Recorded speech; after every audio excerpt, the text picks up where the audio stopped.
કાલ મતલબ હા આજે વહેલી સવારે એક ગજબ કિસ્સો થયો. શિવરંજની પર અમે લોકો પૌવા ખાવા ગયા તો ત્યાં એ એક ભાઈ પૌવા બનાવતા હતા અને બાજુમાં બીજા ભાઈ ઊભા હતા તો કે તમે છે ને એકદમ એક પિક્ચર આવી છે ગુજરાતી લાલો કે એમાં જે ભગવાન બન્યા ને એકદમ એના જેવા જ લાગો હો.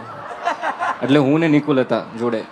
એટલે મેં કીધું કે એવું કઈ પિક્ચર આવી છે 150 કરોડ કમાઈ છે ગજબ કે બધા ગુજરાતીઓ છે તમે નહીં જોઈ. મેં કીધું મેં નહીં જોઈ. એટલે હું થોડીક વાર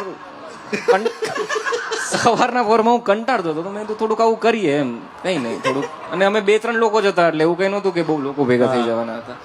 એટલે આવું ચલાવ્યું હતું કે પછી એને કીધું કે નહીં તમે પોતે? ના પછી મેં છેલ્લે કીધું તો મને ખબર જ હતી તમે જ છો. લાગ્યું જ હતું આ જ છે. અને પછી લોકો બોલાયા આખી વાતમાં પૌવા ઠંડા થઈ ગયા છે નહીં.